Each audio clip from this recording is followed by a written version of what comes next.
এত নগ্নভাবে এই খেলা খেলছেন তারা যেন বাংলাদেশের মানুষ বোকা। এই সরকার পুরো রাষ্ট্রটাকে ধ্বংস করছে কেবলমাত্র গদিতে থাকার জন্য। বাংলাদেশের মানুষ রক্ত দিয়ে রাষ্ট্র পত্তন করেছে, তারা এই রাষ্ট্র এইভাবে ধ্বংস হতে দেবে না। ৭২ সালে এই দেশে রাষ্ট্র পত্তন হয়েছে, কিন্তু যে সংবিধানের উপর দাঁড়িয়ে, যে মৌলিক আইনের উপর দাঁড়িয়ে এই রাষ্ট্রকে পরিগঠিত করা হলো, রক্তের উপরে জন্ম নেওয়া একটা রাষ্ট্র, সেইখানে সমস্ত ক্ষমতা একজন ব্যক্তির হাতে কেন্দ্রীভূত করা হয়। জনগণের অধিকারের যে কথাগুলো বলা হলো সেটা এক হাতে ঘোষণা করে আরেক হাতে কেড়ে নেওয়ার ব্যবস্থাটা ওই প্রধানমন্ত্রীর হাতে দিয়ে দেওয়া হলো। ওই যে ৭২ সালের ক্ষমতা কাঠামো, তার উপর দাঁড়িয়ে এই দেশে রাষ্ট্র ক্ষমতা কাজে লাগিয়ে ধন সম্পদ আহরণ করা, জনগণের উপর অত্যাচার করা, এই শাসনই চলেছে। সেটার একটা তুঙ্গীয় রূপ, নানা ঘাত প্রতিঘাতে যখন সেটা একটা সংকটের মধ্যে, সেখান থেকে অন্ততপক্ষে একটা নির্বাচনী ব্যবস্থা, যে তত্ত্বাবধায়ক ব্যবস্থার মধ্যে দিয়ে রক্ষা করার চেষ্টা হলো। ২০১১ সালে আমরা দেখলাম এই আওয়ামী লীগ সরকার, তার প্রধানমন্ত্রী শেখ হাসিনা, তার নেতৃত্বে, যিনি এই তত্ত্বাবধায়ক সরকারের দাবিতে আন্দোলন করেছিলেন, তিনি পঞ্চদশ সংশোধনী করে এই ব্যবস্থা বাতিল করে দিয়ে বাংলাদেশে এই স্বৈরতান্ত্রিক ক্ষমতা কাঠামো, সাংবিধানিক ক্ষমতা কাঠামো, তাকে ব্যবহার করে এখানে একটা ফ্যাসিস্ট ব্যবস্থা কায়েম করল। এইরকম একটা সময়ে নাগরিক ঐক্য জন্ম নিয়েছে গণতন্ত্রকে ডিফেন্ড করার জন্য, গণতান্ত্রিক ব্যবস্থা, গণতান্ত্রিক অধিকার, মর্যাদা, নাগরিকের মর্যাদা, তাকে রক্ষা করার জন্য একটা ভীষণ কঠিন সংগ্রাম। এই কঠিন সংগ্রামে ব্রত নিয়ে নাগরিক ঐক্য ১২ বছর পাড়ি দিয়েছে।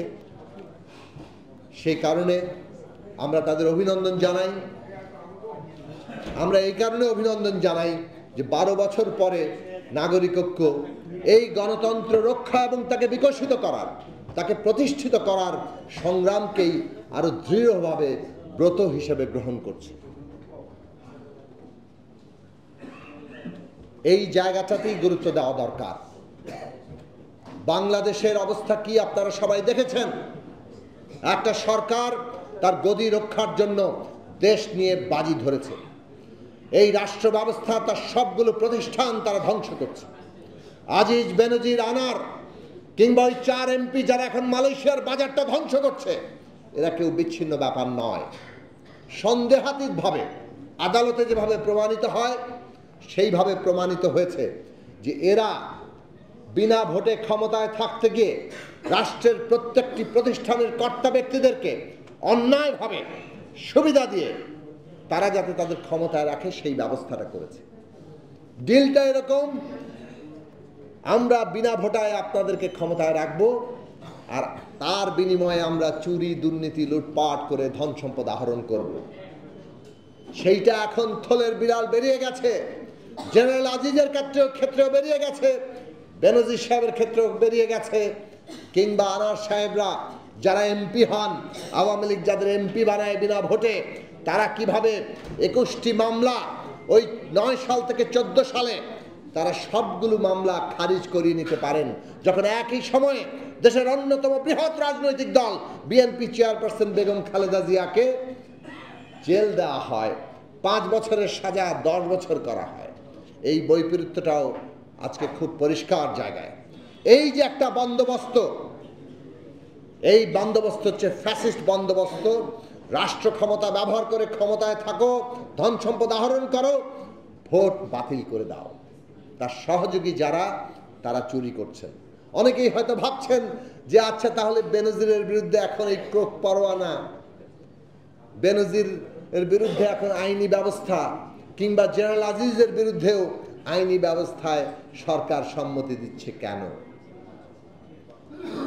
ওবায়দুল কাদের সাহেব বিরোধী দলের হাত পা বেঁধে জেলখানায় পাঠিয়েছেন যাতে স্টেডিয়ামে একাই খেলতে পারেন।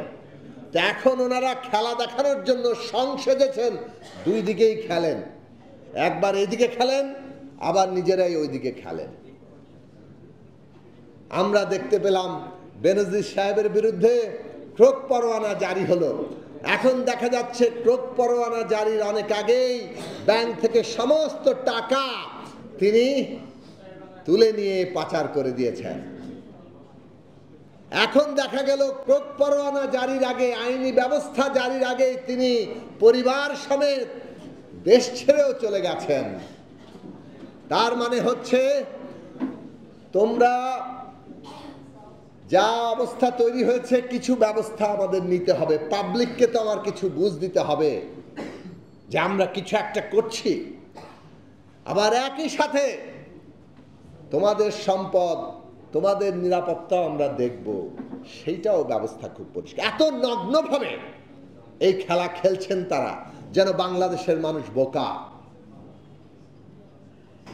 এই সরকার তার নিজের গঠনগত দিক থেকে এদেরকে কোনোভাবেই ব্যবস্থা নিতে পারবে না। আজকে যদি তারা জেনারেল আজিজ কিংবা বেনজিরের বিরুদ্ধে ব্যবস্থা নেয়, তাহলে এখন যারা এই সমস্ত রাষ্ট্রীয় প্রতিষ্ঠানের কর্তা ব্যক্তি আছেন, তারা ভাববেন যে আমরা রিটায়ার করলে আমাদেরকেও একসময় ডিজাউন করবে, আমাদেরও সম্পদ, আমাদেরও সমস্ত পরিবার বিপদে পড়তে পারে। অতএব তারা তো সার্ভিস দিতে গিয়ে সংশয়ের মধ্যে পড়ে যাবে। ভোট কাটা সরকারের, ভোট ছাড়া সরকারকে তো তারা একইভাবে সার্ভিস দিতে পারবেন না। কাজে এই সরকার গঠনগতভাবে এদের উপর দাঁড়িয়ে আছে। এই প্রশাসন এই রাষ্ট্রীয় প্রতিষ্ঠানগুলোকে ব্যবহার করে দাঁড়িয়ে আছে। কাজে এরা কোনোভাবেই এদের বিরুদ্ধে ব্যবস্থা নিতে পারবে না। এই আইওয়াশ, এই লোক দেখানো জিনিস তারা করবে, কিন্তু ঘটনার থলের বিড়াল বেশি দিন আটকে রাখা যায় না, বেরিয়ে যায়। এবং এই বেরিয়ে যাওয়াটা আজকে প্রমাণ করেছে এই সরকার পুরো রাষ্ট্রটাকে ধ্বংস করছে কেবলমাত্র গদিতে থাকার জন্য। বাংলাদেশের মানুষ রক্ত দিয়ে রাষ্ট্র পত্তন করেছে, তারা এই রাষ্ট্র এইভাবে ধ্বংস হতে দেবে না। কাজেই এই সরকারকে ক্ষমতা থেকে বিদায় করতে হবে। 7ই জানুয়ারি একটা ভুয়া নির্বাচন করে তারা মনে করছেন আরো 5 বছরের লাইসেন্স পাওয়া যাচ্ছে, কিন্তু বাংলাদেশের মানুষের জীবনের নাভিশ্বাস তোলা হয়েছে। এই নাভিশ্বাস জনগণের মধ্যে যাচ্ছে। আন্দোলন কেবল বিএনপির নয়, গণতন্ত্র মঞ্চের নয়, কোনো দলের নয়। এই আন্দোলন এই দেশের জনগণের আন্দোলন। সেইভাবে আমাদের সংগঠিত করতে হবে এবং সেইটা গণতান্ত্রিক ব্যবস্থা প্রতিষ্ঠার মাধ্যমে। ওরা ফ্যাসিস্ট ব্যবস্থা কায়েম করেছে, আমরা তার বিপরীতে গণতান্ত্রিক বন্দোবস্ত ব্যবস্থা প্রতিষ্ঠা করব।